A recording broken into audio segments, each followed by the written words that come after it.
I think you people are fucking weird. I actually really do. I think that's what I like, and I also think it's weird. You people are dark, messed up, weird people. No, it's fascinating. It's true. I mean, I've done a couple of Canadian movies, and they're two of the most fucked up dark movies I've done. They're really messed up, weird characters, and there's something really dark, and I like that, actually. There's actually something, when you guys drop the whole nice thing that you do really well, you're really dark and weird. And I'm serious, I like that.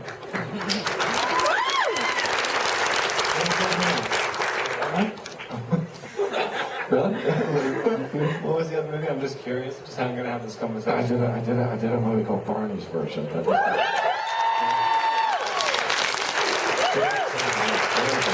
actually a really dark character in that thing. So, yeah. Rob? I really like Canadian. That's a good start. I don't know. I mean, well, Canadians vary. There's the East Coast and the West Coast Canadians. They have a very different opinion than both. I don't necessarily know if I want to reveal.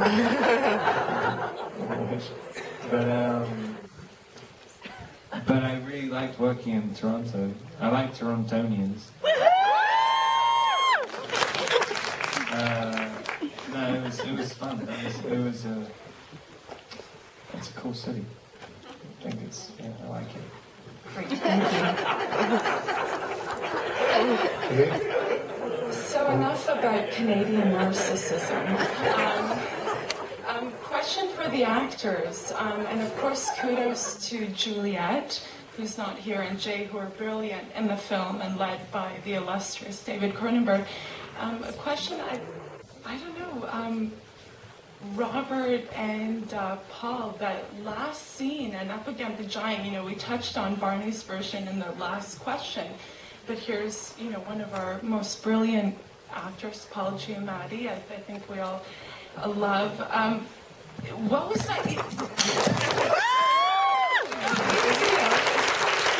love you too, Robert, but come on,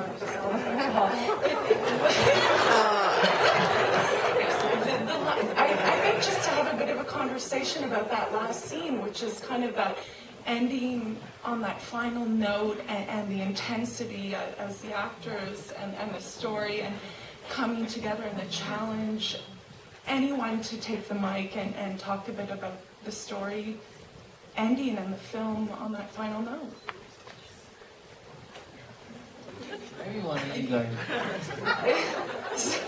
Anyone who wasn't killed up to this point, I don't know.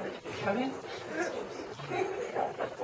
It was an intense, the best piece of direction that David gave me the whole time, and one thing he said to me was, this is the climax of the movie, so don't screw it up, or you're going to ruin the whole movie. That's literally, that was it. No, but seriously, that for me was the most intense thing about it, just acting-wise, was that I knew if this is how the thing has got to end. So, trying to get a build through that whole long thing and shooting it was very tricky and difficult. Story-wise, I don't know. It's an enigmatic, baffling scene. I don't know.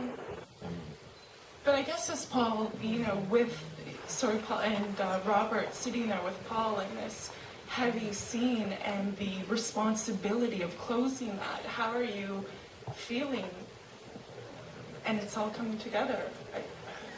It's intense. It was nerve-wracking. We feel that as an audience. It was hard. It was definitely one of the harder things I've done on film. I mean, but we had a good time. In fact, we were actually laughing a lot while we were shooting it. Rob and I would crack each other up because, fortunately, it's kind of crazy and absurd too. But I don't know. It was a very intense thing to do. I've never done anything quite like it. I'm not really helping. Robert, I'm sorry. My nerves were not racked. I just had a lot of fun, actually. I knew I had the two right guys to do the scene. We had a wonderful production designer who gave us great space, a great texture to play with, and it was really a lot of fun. I mean, we had 6 days boarded for shooting it. We finished in 3. And literally, I think almost every shot was 1 or 2 takes. That was it, including the last long shot, which ends the movie. That was 1 take. So, however difficult it was, we were on a roll, and we seemed to know what we were doing, and so it was actually fun. It was brilliant. Thank you. One last question over here. Very brief. Mr. Cronenberg, what about 60 or 70% of the movie taking place in the car? What was the biggest challenge for you as a director to have so much of the movie in one scene? Well, it's interesting. I heard Paul just recently say he likes acting in small, confined spaces. And actually, I like directing in those as well. So, I mean, I noticed this when I did The Fly, because it's basically, that movie's 3 people in a room, basically.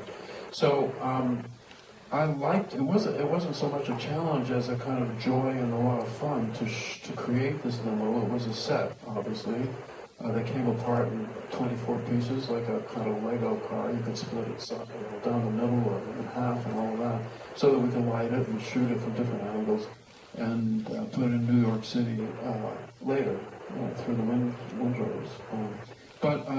So it just induces, I think it immediately gives you that an intensity and a focus that you wouldn't have in wider spaces. I don't think I could ever do a Western, it's too much space. And it really, I gave my crew 2 movies to look at. One was called Lebanon, which is a movie that takes place entirely inside an Israeli tank. And the other one was Das Boot, which takes place entirely in a submarine. And I thought, this, gives you an idea of what you can do, what interesting things you can do visually and dramatically in a very confined space. And it makes you really, when Juliet got in there, I said, no, just use the space. She really she did, So, and then used it in a way that the other actors didn't. They used it in a different way. So it was, it was part of what really excited me about the movie was the rigorousness and the aesthetic element of a limo traveling along one street from one end of Manhattan to the other for a very simple reason that turns out not to be very simple. So that's my answer. I want to remind everyone that Cosmopolis opens this Friday, June 8th. Tell everyone you know to go see it. And I want to thank you all for coming.